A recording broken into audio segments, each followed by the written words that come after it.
ऐसी कौन सी चीजें हैं जो आपको वाइवा से पहले याद रखनी है, जिन पे आपको वर्क करना है। तो आप पहली बार अटेंड कर रहे हो तो कुछ चीजें हैं जो आपको पता होना चाहिए कि एग्जामिनर आप में नोटिस करता है। तो एकेडमिक मतलब सिलेबस के बेसिस पे जो भी क्वेश्चंस पूछते हैं वो सेकेंडरी पार्ट है, लेकिन उससे पहले भी जो एक इंप्रेशन पड़ता है एग्जामिनर के ऊपर, वो कौन सी चीजों की वजह से। पहली बात है आपका अपीयरेंस, फिजिकल अपीयरेंस जो भी है, आप जो कपड़े पहन रहे हो उसके ऊपर ध्यान जाता है, उसके ऊपर से आपको वो जज करते हैं कि आप कैसे हो।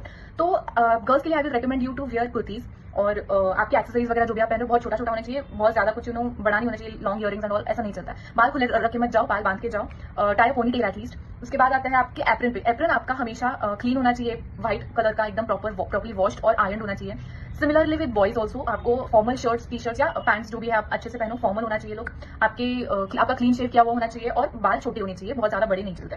फिर नेल्स कट करना पड़ता है दोनों को भी, गर्ल्स और बॉयज। गर्ल्स मेहंदी लगा के मत जाना। या सेकंड थिंग इज आपका बॉडी लैंग्वेज। तो बॉडी लैंग्वेज के ऊपर आपको देखो, अब मैं जैसे आपको एक्सप्लेन करके बता रही हूँ ना चीजें, ऐसे एक्सप्लेन मत करना। वहां पे आपको शांत रह के सब कुछ बताना है, आंसर कॉन्फिडेंटली, लेकिन ये जो हैंड मूवमेंट्स है ना वो जरा अवॉइड करो, because it is not appreciated by the examiner. Second, उससे भी पहले ये चीज आती है कि आप जब केबिन एंटर कर रहे हो तो विदाउट परमिशन एंटर नहीं करोगे। एंटर कर भी दिया तो उसके बाद विदाउट परमिशन आप कुर्सी पे नहीं बैठोगे। And the next thing is always carry a blue pain in your pocket. उसके बाद आपका आईडी हमेशा आपके साथ होना चाहिए और आपका हॉल टिकट होना चाहिए। तो this are the essentials you should always carry with you.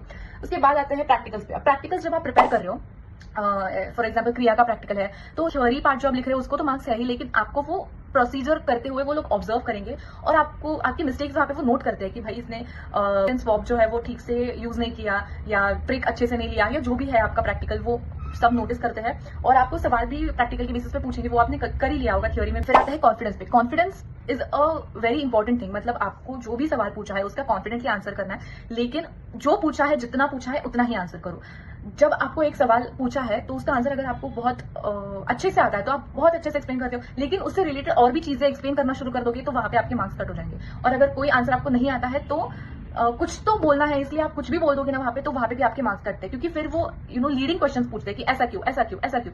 तो वो फिर आप बता नहीं सकते हो, क्योंकि फिर वो वहां पे आप रॉन्ग प्रूव हो जाते हो कि आपने पढ़ाई ठीक से की नहीं है या जो भी है। कई बार ऐसा होता है कि आपने किसी चीज का आंसर मिस कर दिया तो वो नोटिस नहीं करेंगे, लेकिन गलत आंसर दिया तो ये वो जरूर नोटिस करता है। तो इसीलिए आपको अगर सवाल का जवाब आता है तो ही आंसर करना, नहीं आता है तो छोड़ दो, कुछ भी मत बोलो वहां पे। और आपका बॉडी लैंग्वेज हमेशा ऐसा होना चाहिए कि आप बहुत पोलाइट दिखो, पोलाइट साउंड करो, ये थोड़ा ध्यान में रख के जाओ। आपको बनाना था वो मैंने बता दिया, इतना ही चीजें हैं जो आपको ध्यान रखनी है।